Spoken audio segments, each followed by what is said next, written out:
La carta de Pablo a los Romanos es una de las cosas más extensas e importantes que fueron escritas por el hombre anteriormente conocido como Saulo de Tarso.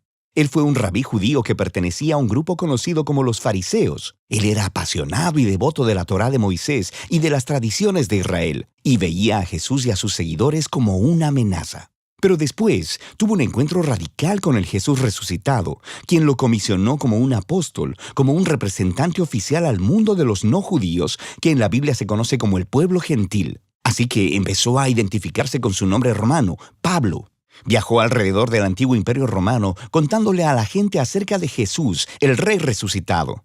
Y después, formando a los seguidores de Jesús en estas nuevas comunidades llamadas iglesias. Y Pablo ocasionalmente escribiría cartas a estas nuevas comunidades de Jesús para ayudarles a desarrollar su fe o para responder sus preguntas. Y una de esas cartas es el libro de Romanos. De hecho, este libro fue escrito bastante tarde en su carrera. Sabemos por el libro de Hechos que la iglesia en Roma ya había existido por algún tiempo y que estaba formada por seguidores de Jesús, tanto judíos como no judíos. Pero en algún momento el emperador romano Claudio había expulsado a todos los judíos de Roma. Y después de aproximadamente 5 años, a todos estos judíos, incluyendo a los judíos seguidores de Jesús, les fue permitido regresar. Y cuando regresaron, encontraron una iglesia que se había hecho muy no judía en costumbres y prácticas. Así que esto creó mucha tensión.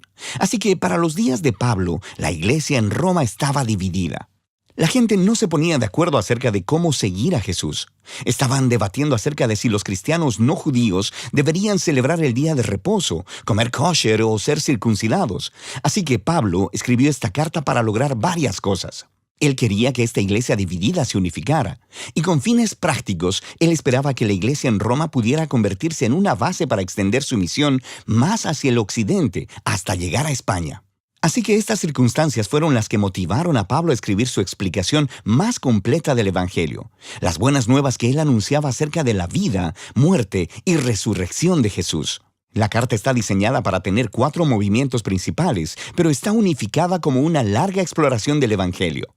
El Evangelio, dice Pablo, primero que nada revela la justicia de Dios, y luego también crea una nueva humanidad, la cual cumple una promesa de Dios a Israel. Así que este Evangelio es lo que unificará a la iglesia. En este video solo exploraremos las ideas de los capítulos 1 al 4. Así que Pablo empieza presentándose a sí mismo como un apóstol llamado por Dios para dar a conocer el Evangelio de Jesús, quien es el Mesías de Israel, que fue levantado de los muertos como el Hijo de Dios, Rey de las naciones. Y Jesús ahora llama a toda la humanidad a colocarse bajo su gobierno de amor. Y Pablo dice que esta buena nueva sobre el Rey Jesús es, primeramente, poder de Dios para salvar a las personas que confían en Él. Y en segundo lugar, revela la justicia de Dios. Ahora, justicia es una palabra del Antiguo Testamento llena de significado para Pablo. Describe el carácter de Dios, que Él siempre hace justicia, lo que es recto y lo que es bueno, pero también que Él es fiel y justo para cumplir sus promesas.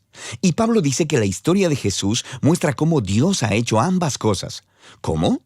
Bueno, primeramente hace un creativo recuento de los capítulos 3 al 11 del Génesis. Él muestra cómo todo el mundo gentil, todas las naciones, están atrapadas en una espiral de pecado y egoísmo. El corazón y la mente humana están quebrantados, dice Pablo. Le hemos dado la espalda a Dios para abrazar la idolatría, que quiere decir buscar significado en las cosas creadas y entregar nuestra lealtad a esas cosas y no a Dios. Esto resulta en una distorsión de nuestra humanidad y en comportamientos destructivos. Y lo que queda es una humanidad culpable delante de un Dios justo y recto. A lo que el pueblo de Israel podría decir, bueno, entonces es algo bueno que Dios escogiera a nuestro pueblo de entre las naciones. Él nos salvó de la esclavitud en Egipto, nos dio las leyes de la Torá y en ellas el día de reposo y el comer kosher y la circuncisión. Y todas estas leyes nos muestran la manera de vivir como el pueblo santo de Dios. Pero no tan rápido, dice Pablo. Él también les recuerda la historia de la Torá y del resto del Antiguo Testamento, el cual demuestra que Israel era tan pecaminoso, idólatra y moralmente quebrantado como el resto de la humanidad. De hecho, Israel es todavía más culpable que los gentiles, dice Pablo, porque ellos tienen la Torá y deberían saber cómo son las cosas. Así que, concluye Pablo, toda la humanidad, gentiles e israelitas, están desesperanzadamente atrapados y son culpables delante de Dios. Pero esa no es la última palabra. Las buenas nuevas de Jesús son la respuesta de Dios. En lugar de mantener a la humanidad en su culpabilidad, Jesús vino como el Mesías de Israel para morir en favor de todas las personas como sacrificio por los pecados. Como nuestro representante, Jesús tomó sobre sí mismo las justas consecuencias del dolor, del pecado y de la muerte que hemos causado en el mundo. Y Él venció a través de su resurrección de entre los muertos. Es esta nueva vida de resurrección la que Él pone a disposición de todos. Jesús se hizo lo que nosotros somos, para que nosotros pudiéramos ser lo que Él es. Y todo esto, dice Pablo, es la manera como Dios justifica a aquellos que confían o tienen fe en Jesús. Justificación es otro término del Antiguo Testamento lleno de significado para Pablo y se relaciona con la justicia de Dios. Literalmente significa declarar como justo. Debido a lo que Jesús hizo a nuestro favor, se nos da un nuevo estado delante de Dios. En lugar de declararnos culpables, Dios nos declara como personas que tenemos una correcta relación con Él y somos perdonados. La justificación nos integra en una nueva familia. A la persona que confía en Jesús se le da un lugar dentro del pueblo del pacto de Dios. La justificación también resulta en un nuevo futuro que comienza con un viaje de transformación de la vida por la gracia de Dios. Así que todas estas cosas acerca de la justificación son un regalo de Dios para aquellos que están en Cristo a través de la fe. Y esto lleva a que Pablo, en el capítulo 4, explore las enormes implicaciones que todo esto tiene respecto de quién puede ser parte de la familia del pacto de Dios. Él regresa a la historia de Abraham en Génesis 15. Antes de que cualquiera de las leyes de la Torá les fuesen dadas a Israel, Abraham fue justificado o declarado justo delante de Dios. ¿Cómo? Bueno, Dios prometió que Abraham se convertiría en el padre de una gran familia multiétnica que recibiría la bendición de Dios. Pero él y su esposa Sara eran muy viejos y nunca habían podido tener hijos. Pero aún así, Abraham tuvo una fe radical y confió en la promesa de Dios. Así que Dios lo declaró como justo. Así que Pablo dice que ahora Abraham se ha convertido en el padre de la nueva familia del pacto de Dios y que esta familia se está esparciendo por todo el mundo.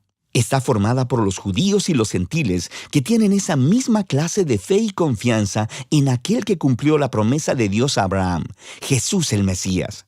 Así que hagamos una pausa y resumamos las ideas principales de Pablo aquí en los capítulos del 1 al 4, porque estas son el fundamento para entender el resto de la carta.